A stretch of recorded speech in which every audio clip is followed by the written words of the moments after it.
Hi, this is DrumWise Meets, and today I'm here with technologist and owner of Modern Drummer magazine, David Frangioni. Hi, David. Great to be here. Thank you, Tom.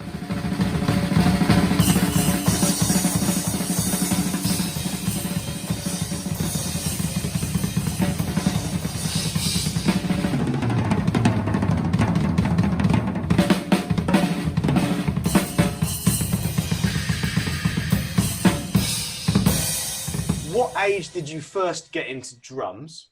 What was your first drum set, and what bands inspired you when you first started playing?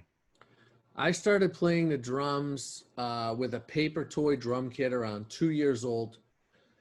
And just, it's been in my blood and my life, my entire existence.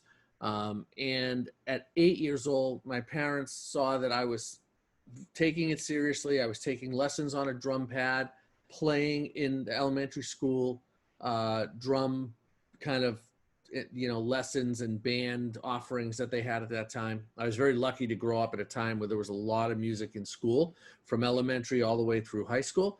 And they saw that I was taking it seriously and practicing. They gave me an opportunity to take weekly private lessons in addition to school. They saw that I was taking that seriously and playing on, phone books and tables and pots and pans. And so they surprised me with a used pink champagne 4-piece Rogers drum kit and a cymbal and a little cowbell and a hi-hat when I was 8 years old. And, it was just life-changing to have a real drum kit and to be able to play it and start learning on that. And I saw Buddy Rich around the same time. He played my high school. So I was not in high school, but he played at the high school for everybody to go to on one Sunday afternoon. And my family took me to see him, and he's playing a 4-piece kit essentially, and it's the greatest drummer ever. And it was just, just such a convergence of inspiration and motivation. And that was really the very, very early days.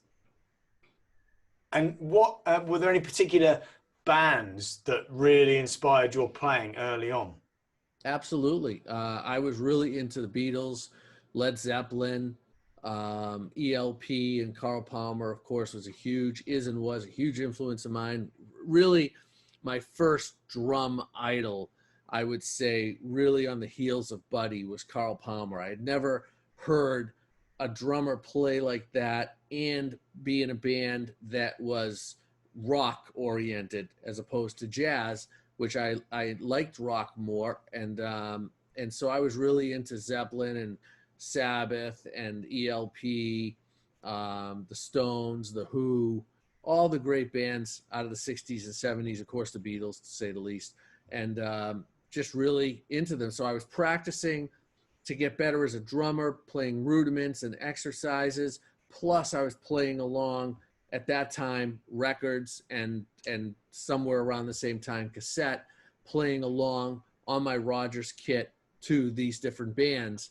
And so discovering them as a fan, as a listener, but also as someone who wanted to understand musically what they were doing so I could play that music and sound good at it. Hmm. And talking about learning songs and things, how, as a drummer, how have you found it easiest to learn material? Do you just listen to it? Do you transcribe it once you've listened? Or do you rather, just have a whole book of, buy a book and read your way through it? What's kind of worked best for you? Well, for songs, I'm a big fan of transcription. I studied when I was taking the lessons in elementary school, and then also with the private teacher, Mr. Woolley, that I was referring to earlier. It was all with printed music. So I was learning to read music and can read music. So transcription is the fastest. It's a combination, right? You listen and you hear all the inflections in the music, but having the transcription is just really, really gets you up to speed really fast on seeing exactly, what the blueprint is of the song. I believe that we evolve as drummers, and we really take on different influences as we grow as a musician, and obviously as we get older. But if you had to pick just one, who's your all-time favorite drummer? I would pick Carl Palmer. I would say he's number one. Dave Weckel's a close second. Uh, and they may even be tied because I've gotten so much influence from both of them. And then I have to include Joe Morello, who I studied with, and was always a huge drum inspiration for me. I also had a couple of lessons with Louis Belson, who was a huge inspiration for me. So, and Buddy, you know, everybody to me is inspired by Buddy. All you have to do is listen to anything he's done, or see a video of him, and you know, you realize that you know the instrument is limitless and what can be accomplished. So I would say Carl Palmer and Dave Weckel, with, you know, a lot of inspiration from Joe and Buddy and Louis. But do you believe, same as me, that you know the first influences are not necessarily your main influences now as a player, but we kind of evolve as we grow up? Do you and get older? Do you believe that's a thing? Yes, I do. But in the case of some of these greats, like Dave Weckel and Carl Palmer, two examples, uh, their playing has evolved.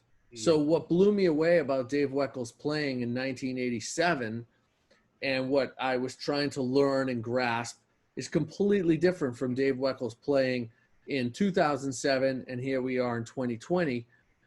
So the greats, Carl Palmer, same thing. You know, like the living greats, we really can go with them in our evolution because they're constantly improving from where they are, and expanding their musicality and their approach to the instrument, which breeds innovation, which then inspires all of us to, you know, adapt and learn from that innovation, and then come up with our own innovation.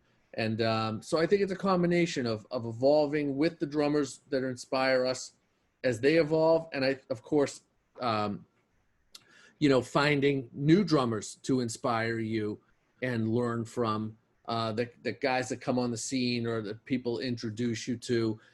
You know, when I think back to high school, that was one of the most exciting moments. No internet, everything was magazine and word of mouth, maybe a little bit of TV, a little bit of radio, but it was really going to live concerts and figuring out what records to get. And so everybody shared with everybody else everything they found. Like, hey, did you hear this? And so you were discovering new drummers. They weren't new to music, they were new to me, and other drummers that were new to other guys that I was in school with in bands and whatnot. And it was just nonstop inspiration, because it's just like the first time you hear Led Zeppelin, right? Like you're just like, oh my God, what is this? And then you start discovering all of the rest of their catalog. And so I think that inspiration is always happening. There's always something new being introduced by somebody. That's one of the main goals at Modern Drummer, is that, you know, we're a monthly publication, we're a daily digital resource. So it's really a 365 day a year dose of content and inspiration. And that's one of our main focuses, is anytime you go to Modern Drummer, either our socials or our website, or you pick up the latest issue of the magazine, oh wait, that's this. So here's Modern Drummer. It's the Neil Peart tribute issue, everybody, May of 2020. And anytime that you do that, it's fresh and inspiring. And there's approaches, and there's angles and views to and about drumming and drummers that you weren't necessarily expecting. And that's what keeps our playing fresh and keeps the community together and inspired. And that's why I'm so proud of the team at Modern Drummer, and really proud and excited for the Modern Drummer community, because it's really about all the drummers that support Modern Drummer. They're subscribers, they're part of our family and community, and they really keep everything energized, because they're the ones that are finding that the content is highly valuable to help their drumming. And I can totally relate to that, because I'm always saying to our students that you've got to be open to listening to new music and new drummers, because if someone doesn't show you a new band, you're not going to necessarily ever find that band. You know, someone's going, oh look, check out this CD. You know, these guys are amazing. That's that's a really good way of learning. And so having a magazine like Modern Drummer, where you go to the shop, you get it off the shelf, and you go through and go, oh, who's this guy? Or oh, there's this transcribed in here. I don't know this song. And I think that's a really important thing for people to keep doing, and will help them keep learning. And Modern Drummer is in over 60 countries. It's been the #1 drum magazine since its inception. The good news was at inception, it was the only drum magazine, so it's easy to be #1. But since then, there's been quite a few other magazines that have come and gone, and Modern Drummer continues to be #1. And it's really because of everyone out there, of all you guys who support the magazine and derive a lot of value and inspiration from it. And that fuels us to just keep putting out better and better content so that it's fresh and you have something to look forward to every month that's for us, for drummers, for guys and girls and people of all styles and age groups from anywhere in the world that are interested in drumming. Absolutely. And talking about material that's going to be interesting to drummers and non-drummers, to be honest, your book, Crash. Oh, look at that. Prepare. Wow. We have Crash, the world's greatest drum kits here. This book is all about drummers and drum kits. And we've got so many cool drum sets. There's Carmine, we saw Art Blakey, here's Steve Gadd, Nico McBrain, and here's Carl Palmer and Neil Peart and his up close and personal with all of his drums and his drum sets. And it's just a really, really fun, exciting read, coffee table book, available on Amazon. And it's done phenomenal. You know, people just love the drums. And that's what this book was written for. It was written for people who love the drums. And am I right in thinking that you have quite a collection of drums, you know, obviously from this book? Is that something you can talk to us a bit about? Well, this book is from Frangioni Foundation, which anybody who's interested, please go to frangionifoundation.com. It's a nonprofit. It's where the Modern Drummer Hall of Fame is.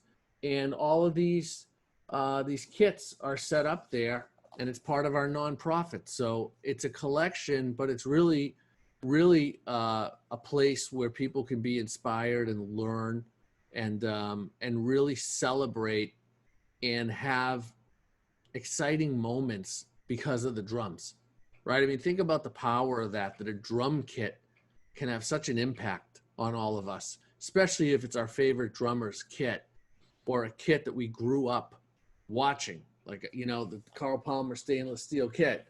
I grew up dreaming about that kit. Alex Van Halen's kit, Neil Peart's kit. These are kits that we dream about. So to be able to play them and learn about them and read about them and have access to them, all in the good of nonprofit, of helping people, is really, you know, it's really rewarding because it's, you know, it's all about giving back and having a legacy for people to, you know, just carry on being inspired by these. I really think it's an incredible thing. So yeah, you know, thank you for doing something like that. It's really amazing. I think people should really check it out. Crash, the world's greatest drum kits. Thank you, Tom. Now, moving away from drums for a minute, what are your hobbies away from drumming? I mean, obviously, I know you're a very busy guy. You've got a lot of things going on, but we all have to have things that we do outside of you know, business. So what's your kind of stuff? Well, I love movies and books and education. And I collect Clint Eastwood posters. In fact, I wrote a book about those, which you may or may not be aware of. Yes, Come on, everybody. Clint Eastwood Icon. So Clint Eastwood Icon is my second book. Crash is my third. This is revised and expanded edition. This is all Clint's movie posters in book form for anybody who enjoys and loves action, Clint Eastwood, westerns, movie posters, collectibles. It's a great book. Another coffee table book. And so that's a hobby of mine, and something that I really enjoy. And you know, I'm so filled up with running businesses, Modern Drummer, Frangioni Media, Audio One, Inspire and Develop Artists, um, and you know, being playing the drums. That's something that I really enjoy, and learning the drums. I studied with Dom Famularo, um, and just spending time with family, and you know, it's just that's like a lifetime's worth of time. So that really, you know, it's pretty full. Yeah. Yeah. And while we're away from drums for a minute, here's my curveball question for you. Probably the most important question of this whole interview. What's your favorite cookie? Cookie? Yeah. Probably Oreo, Oh, okay. Now, or a really good, or Wolfgang Puck's chocolate chip cookies at Spago. That would be number one, but that's very niche. You know, I have to actually be at that one restaurant to get them.